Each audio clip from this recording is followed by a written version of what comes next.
बाळासाहेबांना मी विनंती करतो, या अभिष्ट चिंतन सोहळ्याच्या निमित्तानं आलेल्या सर्व मान्यवरांचं ऋण व्यक्त करण्यासाठी आपण या मंचासमोर यावं. सगळ्यांना विनंती, एकदा हात उंच करूया आणि एक जोरदार टाळी आपल्या नेतृत्वासाठी देऊया.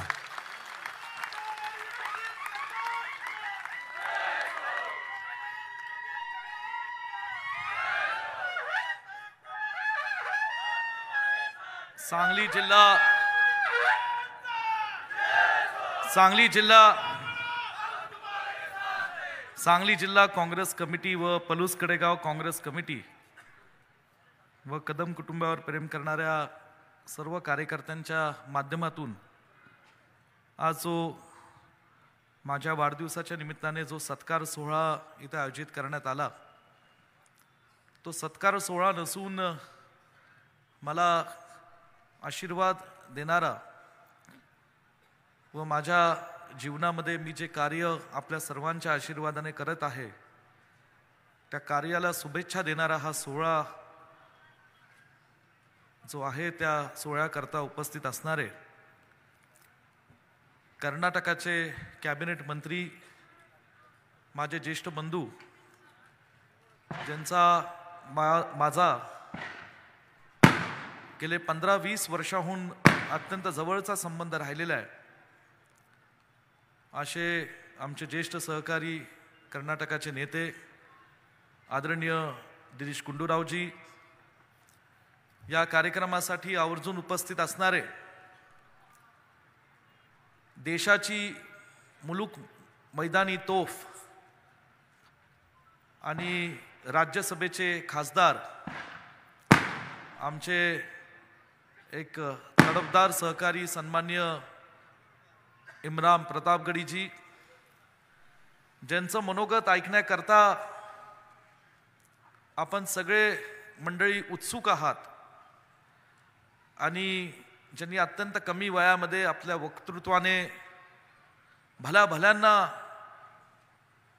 बोलण्यामध्ये कमी पाडलत, असे आमचे बंधू सन्मान्य कन्हैया कुमारजी, माझे ज्येष्ठ बंधू आणि कोल्हापूर जिल्ह्याचे नेते आणि स्वर्गीय पतंगरावजी कदम साहेबांचे एक लाडके व्यक्तिमत्व, ज्यांनी माझ्या राजकीय जीवनामध्ये मला खूप आधार दिलात, असे आदरणीय महाराष्ट्राचे माजी मंत्री सतेज उर्फ बंटी पाटीलजी,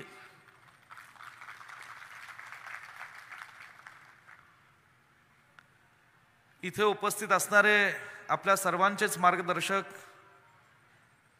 जिल्ह्याचे ज्येष्ठ नेते, ज्यांच्या तालमीत मी राजकारणामध्ये तयार झालो, असे डॉक्टर पतंगराव कदम सोनीरा सहकारी साखर कारखान्याचे अध्यक्ष आदरणीय मोहनराव कदम दादा,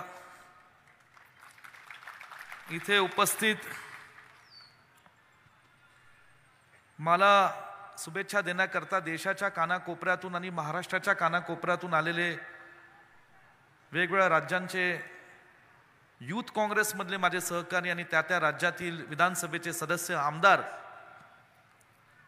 इथे उपस्थित असणारे राजस्थानचे माजी मंत्री आणि ज्यांनी नुकत्याच राजस्थान राज्यामध्ये निवडणुकीमध्ये एक प्रचंड मताधिक्याने निवडून येण्याचा विक्रम केलात, जे 47,000 मतांनी निवडून आलेले असे माझे तरुण सहकारी मित्र बंधू आदरणीय अशोक चांदनाजी, इथे उपस्थित असणारे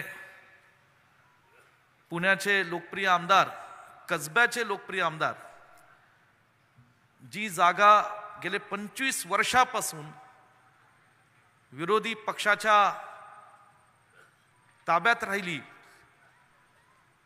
या राज्यात गेल्या काही महिन्यांपूर्वी सत्तांतर झाल्यानंतर सुद्धा ज्यांनी ती जागा स्वतःच्या हिमतीवर ताकदीने काँग्रेस पक्षासाठी जिंकून आणली, ते आमचे तरुण तडफदार सहकारी सन्मान्य रवींद्र ढंगेकरजी, इथे उपस्थित असणारे मध्य प्रदेशचे लोकप्रिय आमदार, तरुण आमदार, ज्यांच्या वडिलांनी देशामध्ये केंद्रीय मंत्रिपद भूषवलं आणि आज ते मध्य प्रदेशमध्ये प्रचंड मताधिक्याने नुकत्याच पार पडलेल्या निवडणुकीमध्ये निवडून आले.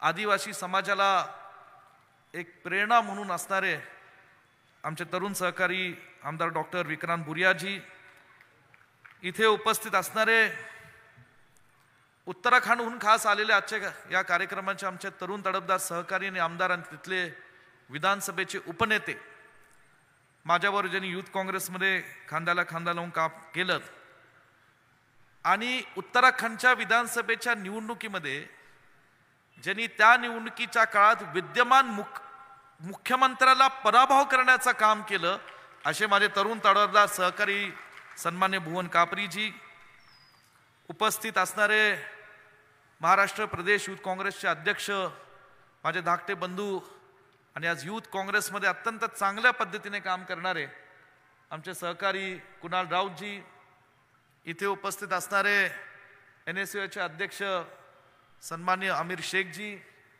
उपस्थित जिल्ह्याचे जत तालुक्याचे लोकप्रिय आमदार सन्मान्य विक्रमदादा सावंत, जिल्ह्याचे युवा नेते आणि या जिल्ह्यामध्ये आज स्वर्गीय वसंतदादांच्या विचाराने आज चांगल्या पद्धतीने कार्यरत असणारे आमचे बंधू सन्मान्य विशालजी पाटील, शहर काँग्रेस कमिटीचे अध्यक्ष सन्मान्य माझे बंधू पृथ्वीराजजी पाटील, सांगली शहराच्या नेता आणि जिल्हा मध्यवर्ती बँकेच्या उपाध्यक्षा स्वर्गीय मदन भाऊंच्या कार्य पुढे सांभाळणाऱ्या आदरणीय जयश्री वहिनी, या तालुक्याचे नेते आणि सागरेश्वर सहकारी सूतगिरणीचे अध्यक्ष, ज्यांनी खऱ्या अर्थाने कार्यकर्त्यांना इथे आज एकत्रित केलं, गोळा केलं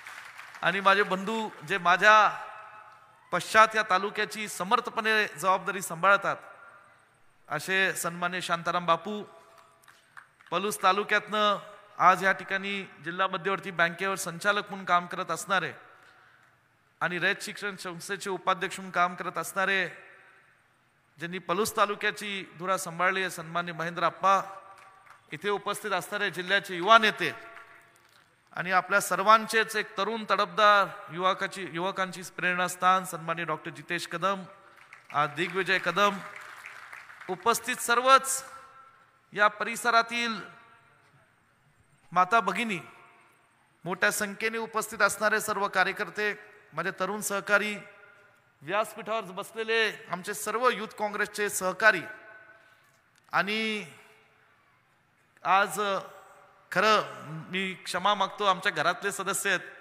पुरंदरचे लोकप्रिय आमदार आणि ज्यांच्या मातीतून जेजुरीचे आशीर्वाद आपल्या सर्वांना मिळतात असे तिथले आमचे बंधू सन्मान्य डॅशिंग आमदार संजयजी जगताप, उपस्थित सर्वांचेच व्यासपीठावरची आता मान्यवर सर्व जिल्ह्याचे तालुका अध्यक्ष आणि सर्वच मान्यवर, कुणाचा नामोल्लेख राहिला असेल तर आपण या ठिकाणी क्षमा मागावी. बंटी दादांनी सांगितलं, आई आमच्या समोर बसलेल्या आहेत, त्यांचा आशीर्वाद तर 365 दिवस आणि आयुष्यभर माझ्या पाठीशी आहे, त्यांच्या आशीर्वादाच्या बळावर माझं हे काम चालू आहे.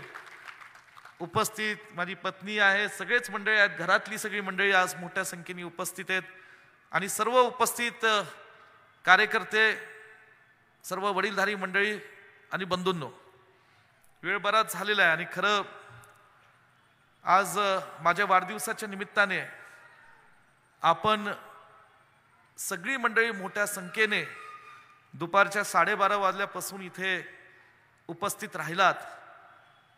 केवळ कदम कुटुंबाच्या प्रेमापोटी आणि कदम कुटुंबातला एक धाकटा सदस्य म्हणून आपल्या सर्वांच्या आशीर्वादाने, स्वर्गीय पतंगरावजी कदम साहेबांच्या प्रेरणेने आणि आदरणीय मोहनराव कदम दादांच्या मार्गदर्शनाखाली जे मी काम करत आहे, आज या सगळ्या कामाला कुठेतरी दाद देण्याकरता तुम्ही सगळेजण मोठ्या संख्येने उपस्थित राहिलात. पहिलं मी तुमच्या सर्वांना मनापासून या ठिकाणी तुमच्या समोर नतमस्तक होतो आणि तुमच्या सर्वांचे मनापासून आभार मानतो. आमच्या माता भगिनी मोठ्या संख्येने उपस्थित राहिल्यात. उन्हाचे दिवस आहेत. दुपारी 12:30 वाजल्यापासून आपण इथे बसलेला आहात. 12:30ला इथे बसायला आलत म्हणजे 11:30 पासून आपण कदाचित आपल्या गावातून या ठिकाणी येण्याकरता निघाला असाल. राजकीय सभा असे सभा समारंभाचे कार्यक्रम होत असतात आणि बऱ्याचदा ते कार्यक्रम 2-3 तास चालतात आणि तुम्हालाही नाईलाजाने कदाचित त्याची सवय नसेल आणि म्हणून जर आज काही गैरसोय झाली असेल तर मी आमच्या खास करून माता भगिनींची आणि कार्यकर्त्यांची मनापासून दिलगिरी व्यक्त करतो. आज खरं तर या व्यासपीठावर फार मोठे दिग्गज आहेत आणि प्रत्येकाचं आपलं कर्तृत्व आहे. प्रत्येक जण या देशाच्या त्या राज्यात कुणीतरी विचारांचा वारसा घेऊन, कुणी कर्तृत्वाचा वारसा घेऊन, कुणी समाजकारणाचा राजकारणाचा वारसा घेऊन, काँग्रेस पक्षाच्या विचारातून ही सगळी मंडळी गेल्या अनेक वर्षापासून त्या त्या राज्यामध्ये, महाराष्ट्राच्या त्या त्या जिल्ह्यामध्ये काम करत आहेत. आमच्या सगळ्यांमध्ये एक साम्य आहे की आम्ही सगळी तरुण पिढीतली या देशाच्या समाजकारणातली आणि राजकारणातली काम करणारे कार्यकर्ते आहोत. सुदैवाने परमेश्वराची साथ असेल, लोकांचं प्रेम असेल, लोकांचे आशीर्वाद असतील, आम्हा प्रत्येकाला नियतीने समाजाची उत्तम काम करण्याची संधी या त्या माध्यमातून दिली आणि त्याचं चीज करत आज ही सगळी मंडळी त्या त्या राज्यामध्ये कोण आमदार, कोण खासदार, कोण देश पातळीवर पक्ष स्तरावर असेल, कोणी मंत्री म्हणून काम केलेलं असेल, अशी मंडळी आज ह्या व्यासपीठावर या ठिकाणी मी आणू शकलो. हे केवळ माझ्यावरचं प्रेम नाही, तर या पलूस कडेगावच्या मातीतून जो तुमचा विश्वजित कदम तुम्ही तयार केला त्या पलूस कडेगावच्या मातीवरचं हे प्रेम आहे असं म्हणलं तर चुकीचं ठरणार नाही. ह्यांच्यापैकी काही मंडळींच्या कुटुंबातील ज्येष्ठ सदस्यांनी, कुणाच्या वडिलांनी स्वर्गीय पतंगरावजी कदम साहेबांबरोबरही काम केलेलं असेल. पतंगरावजी कदम साहेबांचं नाव हे महाराष्ट्राच्या कानाकोपऱ्यात आहेच, पण ज्या साहेबांनी आपल्या या पलूस कडेगावच्या मातीतून आपल्या सर्वांचा आशीर्वाद घेऊन महाराष्ट्रातून हिंदुस्थानामध्ये काम केलं, शिक्षण क्षेत्रात, समाजकारणातनं, राजकारणातनं जे त्यांनी नाव मिळवलं, त्या नावाच्या माध्यमातून या सगळ्यांच्या राज्यांमध्ये आणि त्यांच्या कुटुंबामध्ये सुद्धा एक पतंगराव कदम साहेबांचं नाव हे अत्यंत आदराने आणि सन्मानाने घेतलं जात होतं. आणि म्हणून या सगळ्या मंडळींशी जेव्हा मी युथ काँग्रेसचा अध्यक्ष महाराष्ट्राचा झालो, त्यातील बहुतांशी मंडळी ही युथ काँग्रेसमध्ये कार्यकर्ते म्हणून काम करत होते, कोण त्या त्या राज्यात काम अध्यक्ष म्हणून झाले आणि त्यातून आमची ओळख झाली, संबंध जोडले. अनेक प्रसंगात आम्ही एकमेकांच्या सुखदुःखात सहभागी झालो, राजकीय संघर्षात आम्ही एकमेकांच्या साथीला उभे राहिलो. आणि अशी सगळी मंडळी या देशाच्या कानाकोपऱ्यात, आज खरं तर जिग्नेश मेवानी, केरळाचे विष्णूजी, डीन कोरेसी लोकसभेचे खासदार सुद्धा याला उत्सुक होते, परंतु काही कारणामुळे ती मंडळी येऊ शकली नाहीत. असा एक जनसमुदाय या महाराष्ट्रातून, सांगली जिल्ह्यातून या ठिकाणी देशापर्यंत मी मिळवू शकलो. आणि हे मिळवण्याची संधी या माझ्या कदम कुटुंबातल्या ज्येष्ठांनी आणि पलूस कडेगावातल्या तुम्ही सर्वांनी मला दिली, त्याच्याकरताचा हा कृतज्ञतेचा सोहळा असं म्हणलं तर चुकीचं ठरणार नाही. आणि म्हणून पलूस कडेगावच्या मातीचे, इथल्या ज्येष्ठ वडीलधाऱ्या मंडळींचे कुठल्या शब्दात आणि कशा पद्धतीने आभार मानायचे हे खरं तर आजच्या क्षणाला आणि आजच्या दिवसाला मला सुचत नाही. कारण मी नेहमी म्हणतो, 80च्या दशकामध्ये जेव्हा स्वर्गीय पतंगरावजी कदम साहेबांनी त्यांच्या राजकीय कारकिर्दीची सुरुवात केली, त्यावेळीचा काळ फार वेगळा होता. आदरणीय साहेबांकडे, दादांकडे काही नव्हतं, ना राजकीय सत्ता होती, ना राजकीय वारसा होता, ना आर्थिक पाठबळ होतं. पण जे होतं ते स्वर्गीय यशवंतराव चव्हाण साहेब, स्वर्गीय यशवंतराव मोहितेभाऊ, स्वर्गीय वसंतदादांचा विचार होता, लोकसेवेचा विचार होता. या कडेगावच्या परिसरात असणाऱ्या दुष्काळाचा प्रश्न सोडवण्याची जी जिद्द होती आणि त्या जिद्दीतून आदरणीय साहेबांनी आणि दादांनी कामाला सुरुवात केली. साहेबांनी त्या काळामध्ये धाडसाने विधानसभेची निवडणूक लढवली आणि तुम्ही सगळ्यांनी भरभरून प्रेम दिलं. खूप संघर्ष मोठा करावा लागला आणि त्या संघर्षाच्या परिस्थितीतनं साहेबांना विजय देऊन या महाराष्ट्राच्या क्षितिजावर काम करण्याची संधी आपण दिली. साहेबांनी त्यांच्या कर्तृत्वाने, जी साहेबांच्या मनामध्ये जिद्द होती, जी दिवस रात्र काम करण्याची त्यांच्यामध्ये हिंमत आणि क्षमता होती, ही केवळ सांगलीकरांनी पाहिली नाही तर महाराष्ट्राने पाहिली.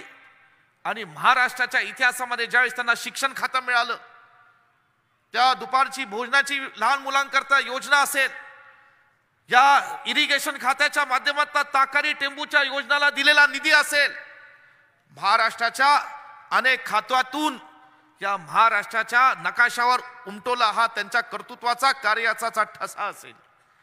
हे साहेबांनी काम उभं केलं आणि त्यातून पतंगरावजी कदम साहेब या महाराष्ट्राच्या कानाकोपऱ्यात पोचले, हिंदुस्थानाच्या कोपऱ्यात पोचले.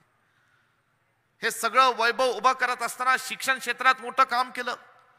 नेहमीच आपण म्हणतो की साहेबांनी हजारो लोकांना या ठिकाणी शिक्षण दिलं, लाखो लोकांना शिक्षण दिलं, हजारोंचा प्रपंच संसार उभा केला.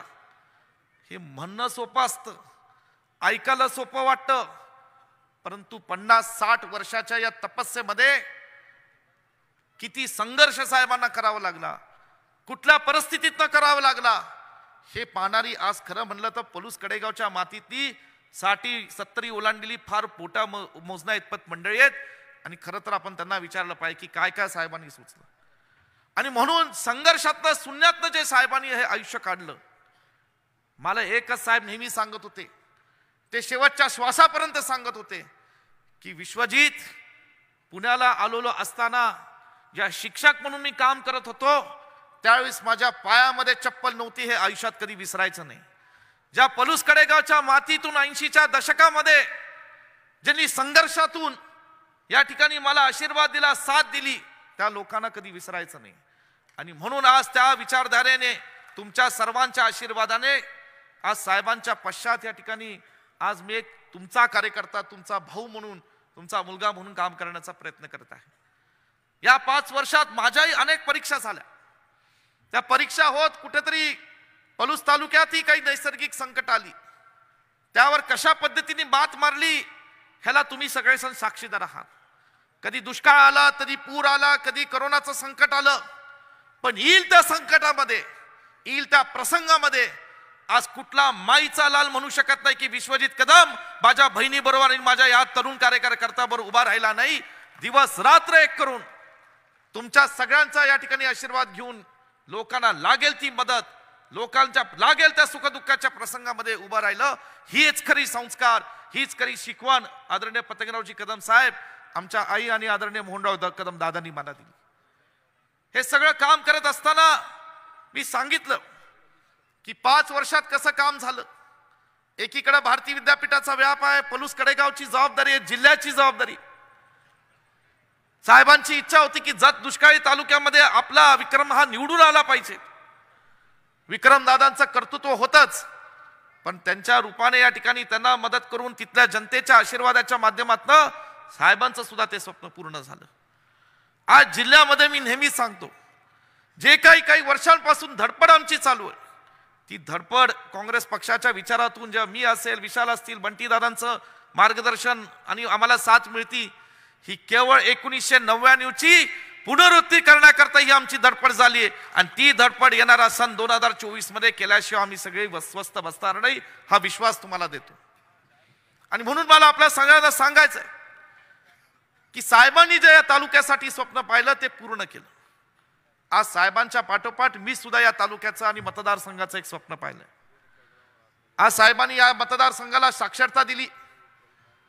महाराष्ट्राच्या ग्रामीण भागातला सर्वात उच्च शिक्षित मतदारसंघ कुठला आहे तर हे गव्हर्नमेंटच्या रेकॉर्डनुसार उच्च शिक्षित मतदारसंघ ग्रामीण महाराष्ट्रातला हा पलूस कडेगाव विधानसभा मतदारसंघ आहे. ह्याची भान आपली ठेवली पाहिजे.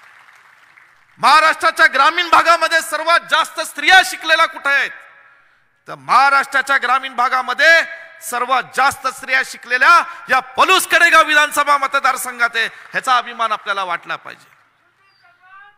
या ताकारी टेंबूच्या माध्यमातून, या सहकार चळवळीच्या माध्यमातून, मग तो कारखाना असेल, सूतगिरण्या असतील, ज्या ठिकाणी प्रत्येक जिल्हा परिषद गटामध्ये साहेबांनी शाळा उभ्या केल्या, या शैक्षणिक व्यवस्थेच्या माध्यमातून असेल, या पलूस आणि कडेगावच्या MIDCच्या माध्यमातून असेल, जे जे साहेबांनी उभं केलं, आज महाराष्ट्राच्या ग्रामीण भागामध्ये, आज मी या मतदारसंघाचा लोकप्रतिनिधी आमदार आहे म्हणून म्हणत नाही, तर महाराष्ट्राच्या ऑफिशियल रेकॉर्डमध्ये, गव्हर्नमेंटच्या रेकॉर्डमध्ये सांगितलं जातं की ग्रामीण मतदारसंघांमध्ये सर्वात जास्त दरडोई उत्पन्न कुठे असेल तर ते पलूस कडेगाव विधानसभा मतदारसंघात आहे. आज ही माहिती आपल्याला कधी समजायची? हे साहेबांची दूरदृष्टी होती. ह्या साहेबांचा विचार होता की एखादी गोष्ट केली तर एखादा निर्णय केला तर केवळ त्या व्यक्तीला नाही, त्या गावाला नाही, त्या परिसराला आणि पुढच्या 10 पिढ्यांना फायदा झाला पाहिजे, हा साहेबांचा खरा विचार होता. आणि तो साहेबांचा आदर्श डोळ्यासमोर ठेवून आज तुमच्या आशीर्वादाने, तुमच्या साथीने या ठिकाणी काम करत आहे. खऱ्या अर्थाने या ठिकाणी आज एक राजकीय संघर्ष आहे ह्याची मला पूर्ण जाण आहे. पण या सागच्या संघर्षाला कुणी काळजी करण्याचं कारण नाही. आज ओढं मी सांगतो, जे जे किस्से आदरणीय साहेबांच्या तोंडातून मी ऐकलेत, संघर्षाचे किस्से, त्यांच्या व्यक्तिगत जीवनात असो, राजकीय जीवनात असो, पराभव सुद्धा साहेबांनी हसत हसत स्वीकारला आणि त्या पराभवातनं सुद्धा 1999ला तुमच्या सगळ्यांच्या आशीर्वादाने पुन्हा एकदा या ठिकाणी उभारी घेतली. आणि म्हणून सध्याचा जो काही राजकीय संघर्ष तुम्हाला काहीच वाटत नाही. आणि एक तुम्हाला सांगतो, तुमचा विश्वजित कदम हा पतंगरावजी कदम साहेबांचा आणि मोहनराव कदम दादांचा कार्यकर्ता, आणि त्यांचं रक्त माझ्या अंगात आहे. कुणाला आणि कुठल्या परिस्थितीला भिवून मी राजकारण करत नाही, हे मी तुम्हाला या ठिकाणी सांगतो. निर्भयपणे साहेबांनी शिकवलं, ताठ मानाने, स्वाभिमानाने राजकारण, समाजकारण करायचं. कारण आज या पलूस कडेगावच्या आणि सांगली जिल्ह्याच्या, महाराष्ट्राच्या नकाशावर एकही माणूस असा मिळू शकत नाही जो म्हणू शकतो की कदम कुटुंबातल्या किंवा विश्वजित कदमांनी आमचं वाईट केलं किंवा आमचं काहीतरी चुकीचं केलं. एकही माणूस शोधून दाखवायचा, राजकारण सोडून दिलं. कुणाचं वाईट केलं नाही, कुणाचं या ठिकाणी आज चुकीचं कृत्य केलं नाही. आज जे काय केलं ते आज एका संस्काराच्या माध्यमातून, साहेबांनी दिलेल्या संस्काराच्या माध्यमातून ते कृतीमध्ये आणण्याकरता या ठिकाणी दिवस रात्र काम केलं. आणि म्हणून मला आपल्याला सांगायचंय, कसली चिंता करू नका. साहेबांची पुण्याई फार मोठी आहे आणि सांबाईच्या पुण्याईच्या पाठोपाठ गेले 20 वर्ष महाराष्ट्रात, हिंदुस्थानात, या जिल्ह्यात जे काही मी काम केलं त्यातून या ठिकाणी आज हे काम करतोय. परवा बंटी दादा मला कुणीतरी सहज एक पत्रकार संपादक भेटले. म्हणले, विश्वजित तुला एक गोष्ट माहिती का? म्हणलं काय? म्हणलं गेल्या वर्षी सत्तांतर झाले, नवे मुख्यमंत्री विराजमान झाले, मंत्री मुख्यमंत्री पद मिळालं आणि पुढच्या महिन्यात भारतीय विद्यापीठाच्या शैक्षणिक संकुलामध्ये ते तुला भेटायला आले. म्हणलं मला लक्षात नाही आलं. त्याच्या 2 महिने ओलांडले, पुण्यामध्ये आम्ही कार्यक्रम केला. त्याला शरद पवार साहेब आले, हिमाचलचे मुख्यमंत्री आले, राज्याचे विद्यमान उपमुख्यमंत्री आले, पुन्हा आणि अशोक गेहलोत साहेब आले, पुन्हा सिद्धरामय्या साहेब आले. ते म्हणले 6 महिन्याच्या कालावधीमध्ये एका कुटुंबाला आणि एका संस्थेला भेट देणारे महाराष्ट्र देशातले 5 मुख्यमंत्री जेव्हा येतात तेव्हा खऱ्या अर्थाने या कुटुंबाची काय पुण्याई हे आपण लक्षात ठेवलं पाहिजे. 6 महिन्याच्या कालावधीमध्ये ही सगळी मंडळी आली होती. ही तुमची पुण्याई आहे. या पलूस कडेगावच्या सर्वसामान्य गोरगरिबांच्या लोकांचा, कष्टकरी करणाऱ्या शेतकऱ्यांचा आशीर्वाद आहे आणि त्यातून हे कुठेतरी घडते. आणि म्हणून हा जो सुरक्षक कवच जे आमच्या भोवतीने आहे ते लोकांच्या आशीर्वादाचं आहे. आणि म्हणून मला कसलीही काळजी नाही. अजून खूप काय करायचंय. मी सांगितलं की माझ्याही काय आता एक स्वप्न या पलूस कडेगाव मतदारसंघाचं, आणि ते स्वप्न एकच आहे की महाराष्ट्रातल्या शेतीमध्ये सर्वात अग्रेसर मतदारसंघ जर कुठला असेल तो पलूस कडेगाव असेल. ह्यासाठी या ठिकाणी हिंदुस्थानाच्या कानाकोपऱ्यातनं लोक या पलूस कडेगावला आली पाहिजे. या महाराष्ट्राच्या ग्रामीण भागांमध्ये सर्वात शिकलेली तरुण पिढी कुठली असेल, जी स्वतःच्या पायावर उभा राहण्याची त्यांच्यात हिंमत आणि कुवत उभी केलेली असेल, तर ती पलूस कडेगावची माती असली पाहिजे.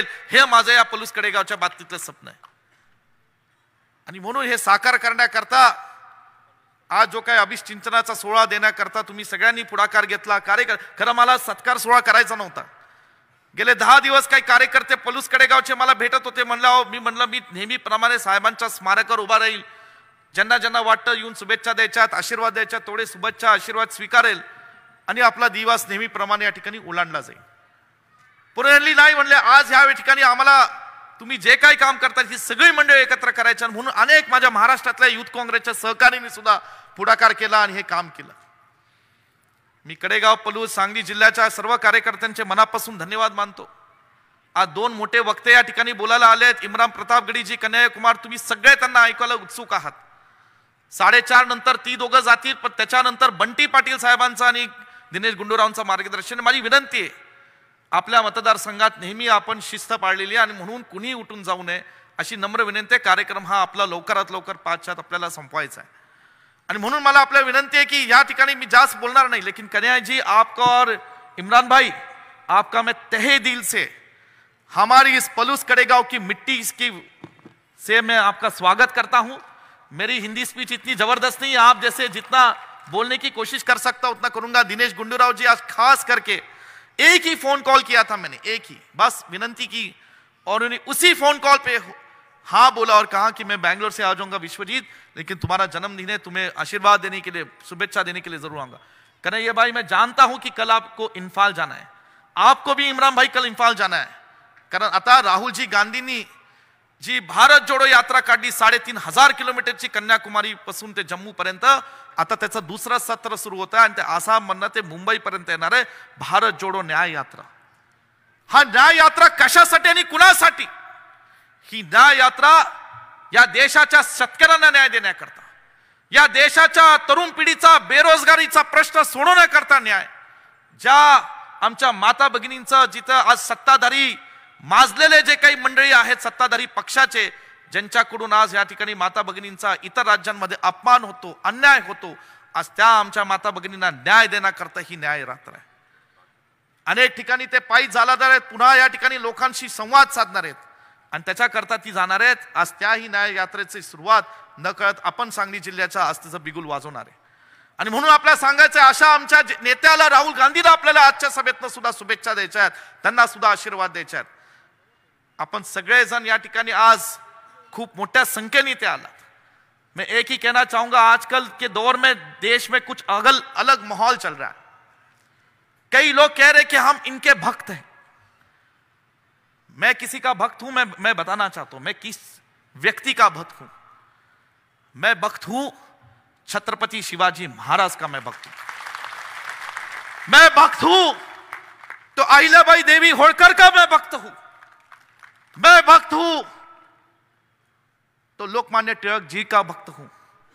मैं भक्त हूं तो परम पूज्य बाबा साहेब डॉक्टर अंबेडकर जी का भक्त हूं. मैं भक्त हूं तो महात्मा ज्योतिराव फुले का विचारधारे का मैं भक्त हूं. अरे साहेबांनी ह्याच महाराष्ट्राच्या मातीतून, गरिबीतून जन्माला आलेल्या या सर्व लोकांचा विचाराचं कृती अंमलात आणली. ते छत्रपती शिवाजी महाराज असतील, छत्रपती शाहू महाराज असतील, छत्रपती या ठिकाणी आज संभाजी महाराज असतील, या ठिकाणी आज महात्मा ज्योतिराव फुले, परमपूज्य डॉक्टर बाबासाहेब आंबेडकर, ज्यांनी या देशातल्या सर्व नागरिकांना समान हक्क, समान न्याय, सर्व जाती धर्मातील लोकांना समान त्यांनी या ठिकाणी पाहण्याचं आज भूमिका पार पाडली. जे साहेबांनी त्यांच्या कृतीमध्ये केलं, आज त्या विचारधारेचा मी भक्त आहे हे मला सांगताना मनापासून या ठिकाणी अभिमान आहे. प्रत्येकाला आपल्या धर्माच्या जातीचा अभिमान आहे, पण आपल्या धर्मात आणि जातीत दुसऱ्याचा अपमान करण्याचा कधी आपल्याला शिकवलं नाही, ह्याचा सुद्धा भान आपण ठेवला पाहिजे. आणि म्हणून या ठिकाणी आज काम करत असताना आज मला अभिमान आहे की जेव्हा आम्ही ऍडमिशन देतो, जेव्हा फी सवलत देतो, जेव्हा भारती हॉस्पिटलमध्ये कुठला तर आरोग्याच्या उपचारासाठी कुठला पेशंट ऍडमिट होतो, तेव्हा आम्ही त्याला विचारत नाही कुठल्या जातीचा धर्माचा आहे. आणि यापुढे सुद्धा आमच्या कुठल्याही संस्थेमध्ये, आपल्या कुठल्याही संस्थेमध्ये हे कधी प्रश्न विचारला जाणार नाही. येईल तो माणूस, तो जर गरीब असेल तर त्याला सगळा न्याय दिला जाईल, गरीबाची फी सवलत केली जाईल, त्याला लागेल त्या हॉस्पिटलमध्ये उपचार केला जाईल. ह्या भूमिकेतून आदरणीय पतंगरावजी कदम साहेबांनी संस्कार आणि शिकवण आम्हाला दिलेली आणि ते आम्ही अंमलात आणू. मी जास्त वेळ बोलणार नहीं. कन्हैया भाई, भुवन भाई और डॉक्टर विक्रांत, अशोक भाई, मैं सबका बहुत बहुत धन्यवाद कहना चाहूंगा. कुणाल राउत, मेरे भाई, छोटे भाई, बड़े हैं, आज सब लोग, आज रवी ढंगेकर या ठिकाणी आले, लांबून आलेली थी मंडळी काल. या सगळ्यांचं मनोगत तुम्ही ऐकलं. या सगळ्यांना बोलण्याचं कारण असं, कारण ही देशाची पुढची पिढी आहे, ही देशाची आशा आहे, त्या राज्यातली पुढची आशा आहे. आजचा हा फोटो काढून घ्या आणि पुढच्या 10 वर्षातली नाही ह्यातली काही जण महाराज त्या राज्याची मुख्यमंत्री झाली तर या ठिकाणी विश्वजीत कदम नाव बदले. एवढी धमक असणारी, राजकीय नेतृत्व असणारी ही मंडळी आज या ठिकाणी व्यासपीठावर आणलेली आहेत.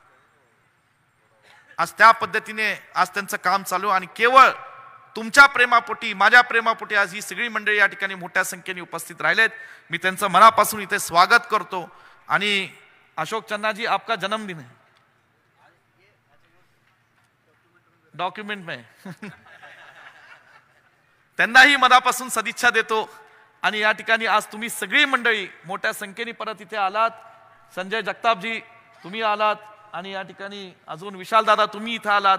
आणि या सगळा कार्यक्रम पुन्हा एकदा आदरणीय मोहनराव दादांच्या मार्गदर्शनाखाली होतो, ह्याचाही मनापासून आनंद व्यक्त करू. इथं थांबतो. जय हिंद, जय महाराष्ट्र. सामने हो मंजिल तो रास्ता ना छोड़ना, देखे है तुमने जो ख्वाब उसे कभी ना तोड़ना. कामयाबी मिलेगी तुम्हें हर कदम पर कामयाबी मिलने के बाद ये जमी कभी ना छोड़ना, ये जमी कभी ना छोड़ना. अशीच शिकवण आज बाळासाहेबांनी आपल्याला दिली.